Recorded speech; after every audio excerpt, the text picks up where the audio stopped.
At 55 years old, Margaret Colworth stood on a splintered dock with everything she owned tied into a single canvas bundle. Her brother-in-law, Ezra Tull, who had controlled a family fish house since her husband's drowning 3 winters before, had told her plainly that a widow without sons had no place in his household any longer, and had put her out onto the road with nothing but the clothes on her back. What she had left was $6.80, saved coin by coin from mending nets, and a stubborn refusal to be pitted. So when she heard that old Tobias Renner's fishing shanty, rotting on its pilings at the far end of Gullhaven Cove, was being sold off by the Harbor Commission for a mere $5 because it was one storm away from collapsing into the sea,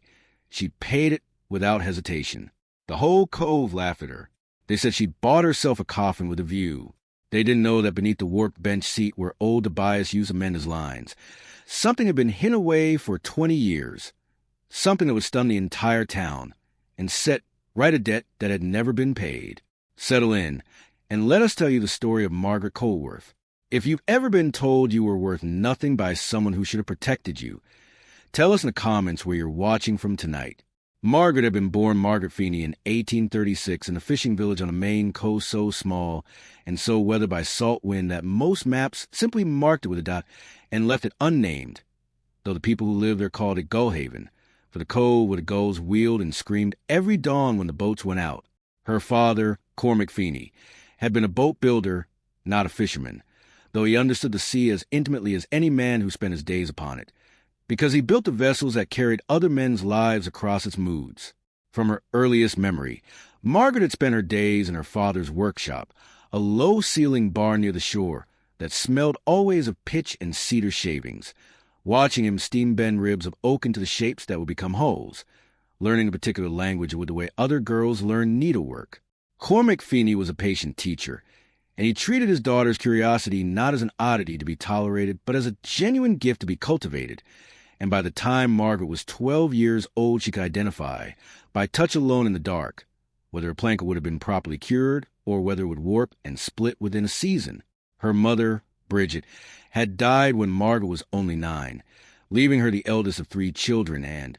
in practical terms, the woman of the house long before she had any right to that title. It was a hard apprenticeship and responsibility, cooking and mending and tending her younger brothers while her father worked. But Margaret came to understand, in those years, a truth that would carry her through every hardship still come, that a person's worth was not measured by what others assigned them,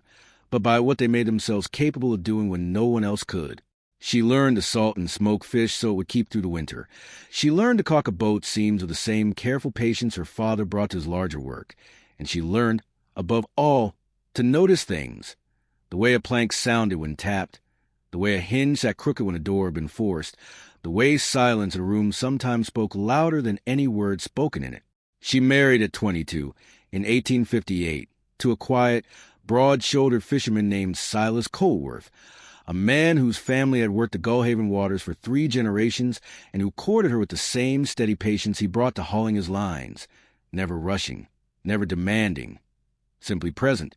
season after season, until Margaret found herself trusting him more than she had trusted any person since her father. Silas was not a wealthy man, but he owned his own small boat outright, free of debt to any of the merchants who financed most of the cove's fleet, and he and Margaret built a modest, contented life together in a cottage above a tide line,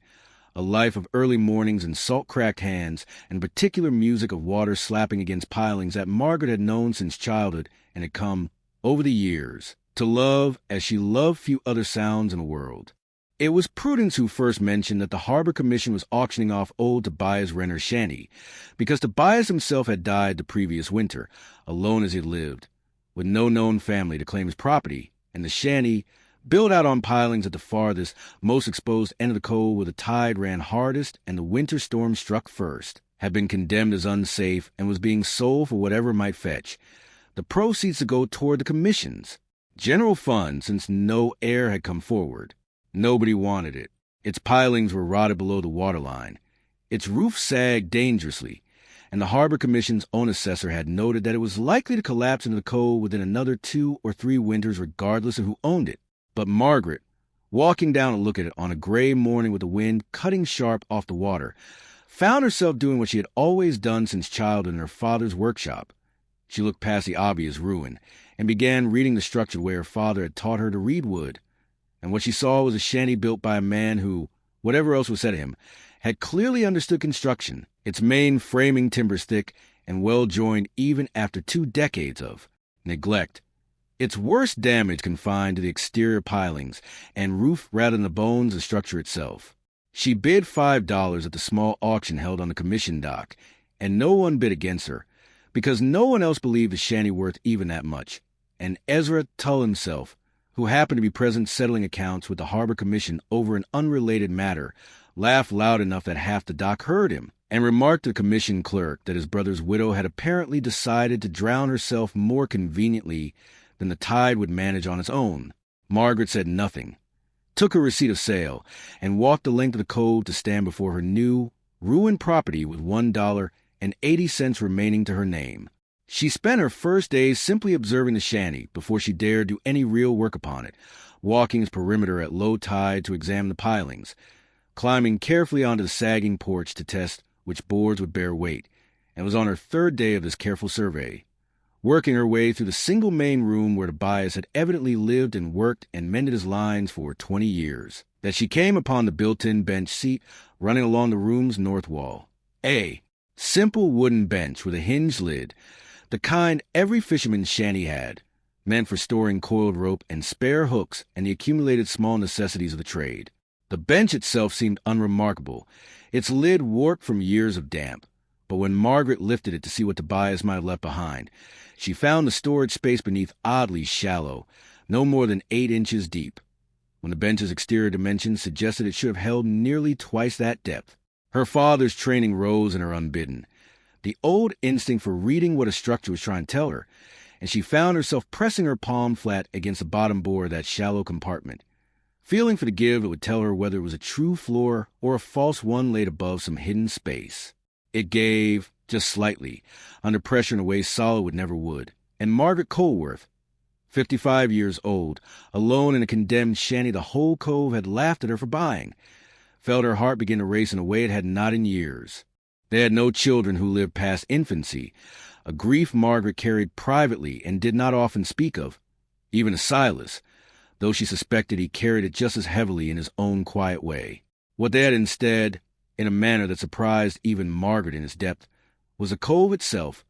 the community of some 40 families who fished its waters and salted its catch and depended on one another in particular intimate way that isolated coastal villages always do, where a bad storm or a poor season threatened everyone equally, and where cooperation was not a virtue, but a simple condition of survival. Margaret came to know every family in Gullhaven,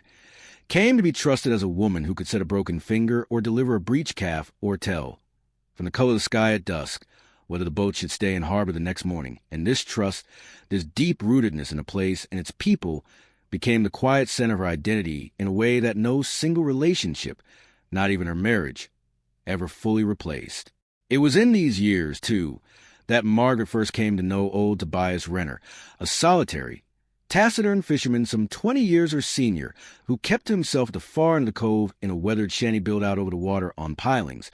a man who had never married, who spoke rarely, and about whom the cove's residents told a dozen half-remembered stories that none of them could quite verify, that he had once been wealthy and lost it all, that he had come from away under some kind of cloud, that he had buried a fortune somewhere along the shore and trusted no bank with his money. Margaret paid these stories little mind at the time, filing them away the way she filed away every small oddity she encountered,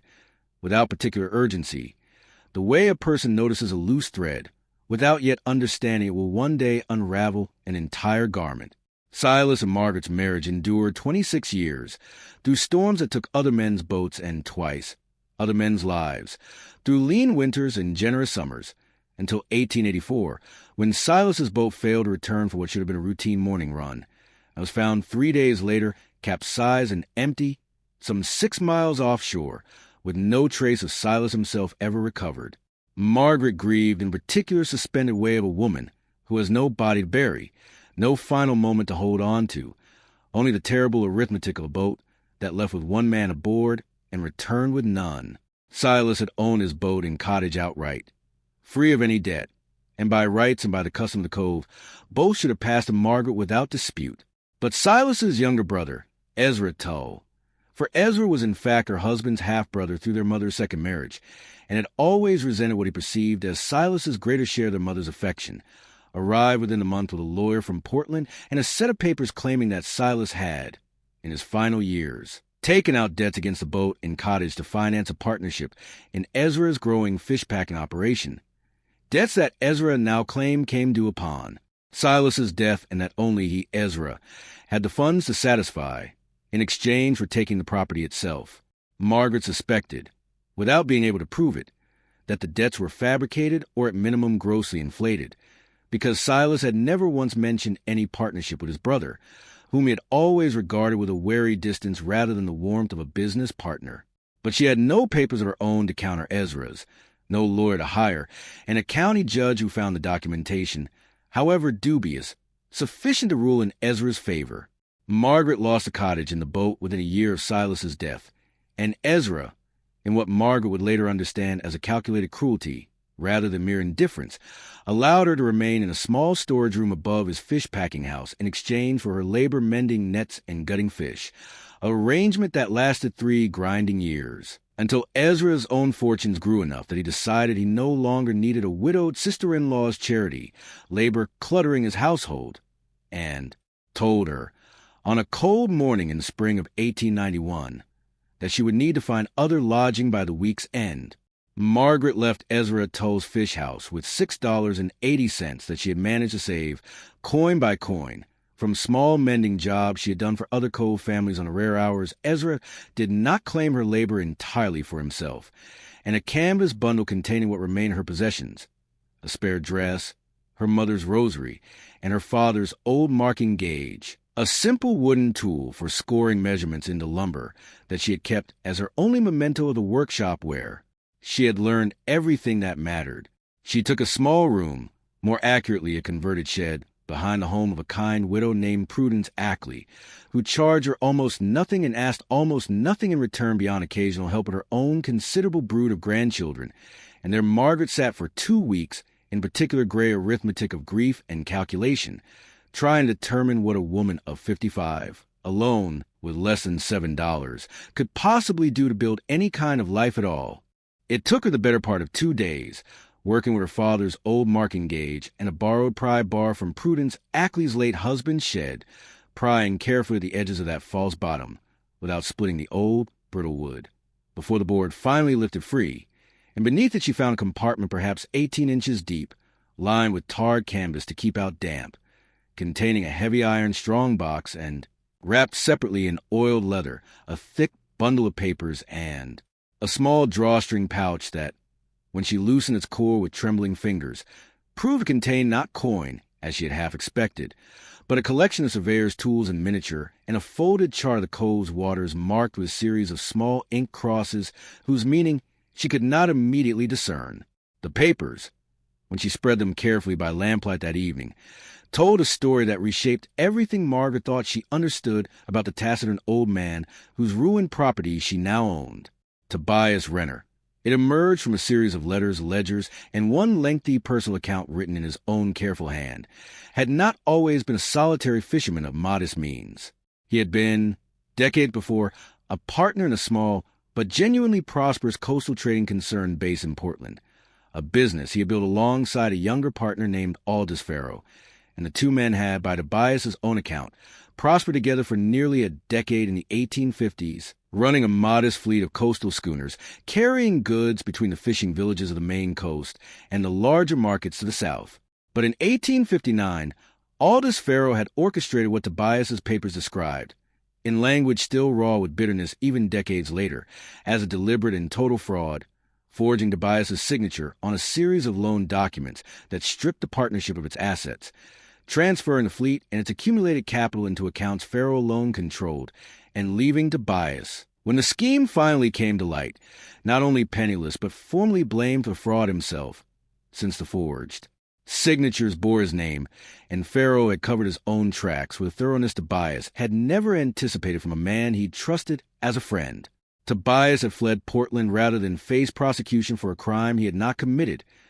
understanding correctly that a poor man's word would carry little weight against a wealthy one's fabricated evidence. and had settled quietly in Gullhaven Cove under circumstances designed to draw as little attention as possible, rebuilding a solitary life as a fisherman while, in secret,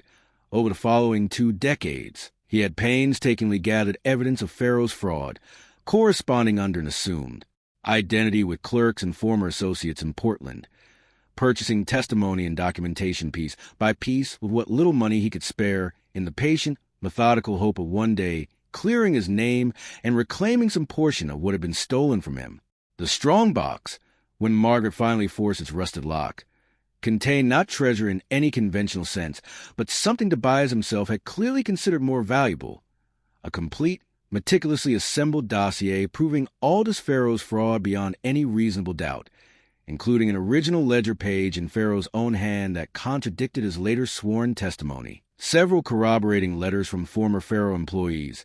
and a formal notarized statement, prepared but apparently never filed, from a Portland attorney Tobias had quietly retained in his final years, laying out the entire case for restitution. Alongside this dossier sat a final letter, dated only months before Tobias's death, addressed to no one in particular, in which the old fisherman explained that he had never found the courage or the resources to actually bring his case before a court,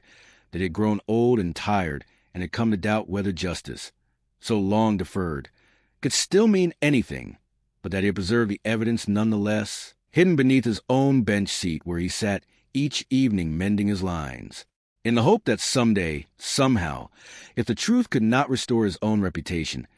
it might at least restore something to the cove that had, unknown to most of the residents, also been harmed by Pharaoh's fraud. For Tobias's final pages revealed that the trading concern he and Pharaoh had jointly owned had, in its final prosperous years before the fraud, held a standing agreement to purchase Gullhaven's entire annual catch at fair prices, an agreement that collapsed the moment Pharaoh seized. The business, forcing the cove's fishing families back on the mercy of smaller, less reliable buyers, and beginning a slow economic decline in Gullhaven's fortunes that had never fully reversed in the 30 years since. The deepening of this mystery consumed Margaret for weeks that stretched into months. She traveled, using what little money she earned from her first repairs to the Shanty selling salvage hardware, to Portland itself, a journey she had never before undertaken alone, and there, with the help of a young law clerk named Simeon Wardle, who found her research more compelling than his usual tedious duties, and who agreed, initially out of curiosity and later out of genuine conviction, to help her navigate the city's legal and business records. Margaret confirmed every essential detail of Tobias's account. Aldous Pharaoh, she learned, had died some 8 years earlier, but his trading concern, renamed and reorganized twice over the decades, still existed as the Pharaoh Danforth Shipping Company, now run by Aldous's son, Wendell Pharaoh, a man who had inherited both his father's considerable fortune and, Margaret would soon discover, a fair measure of his father's willingness to protect that fortune through whatever means proved necessary. The conflict Margaret had perhaps sensed coming from a moment she understood what she held arrived within weeks of her first inquiries at the Pharaoh Danforth offices, because Wendell Pharaoh, informed by his own clerks that an elderly widow from a fishing village was making inquiries into decades-old company records concerning his late father, moved quickly to protect what he plainly understood to be a considerable vulnerability. He first sent an agent to Gullhaven Cove with an offer to purchase the Shanty and its contents outright for $25, a sum meant to seem extraordinarily generous to a woman he assumed was destitute and unsophisticated, unaware that Margaret had already made copies of the essential documents through Simeon Wardle's careful assistance, and had no intention of surrendering originals she no longer strictly needed to keep. When that offer failed, Pharaoh's agent returned with a considerably less generous message, suggesting that pursuing old, unfounded rumors about his father's business dealings might prove unwise for a woman with so little standing and so few resources to weather a costly legal dispute, a threat Margaret received calmly, having long since decided that she had already lost everything a person could reasonably fear losing, and found, in that realization, an unexpected freedom. Ezra Toe, learning of Margaret's growing notoriety and sensing an opportunity to reassert his old dominance over her, arrived at the Shanty himself one afternoon, ostensibly to check on his brother's widow's welfare, but in fact to suggest, with the particular oily persuasiveness Margaret had endured for years, that she should let him handle any negotiations with the Pharaoh Company on her behalf, since a woman alone could hardly be expected to manage such delicate business, an offer Margaret, decline with firmness that surprised them both, understanding by then that Ezra's interest lay entirely in whatever percentage of any settlement he might extract for himself rather than in any genuine concern for her welfare. The cove itself, once it became known what Margaret had discovered and what it might mean, responded to a complicated mixture of hope and skepticism. Some families daring to imagine that the old trading agreement's collapse might finally be redressed after 30 years of diminished fortunes. Others warning Margaret that a woman of her modest means could not possibly prevail against a fortune as large as Pharaoh Danforth's, that she would only exhaust herself and end up worse off than before. For having tried, Margaret pressed forward regardless, working with Simeon Wardle to formally file the dossier with the Portland courts not as a criminal complaint against a dead man, which the statute of limitations and Aldous Pharaoh's own death had rendered largely moot, but as a civil claim for restitution against the Pharaoh Danforth Shipping Company itself,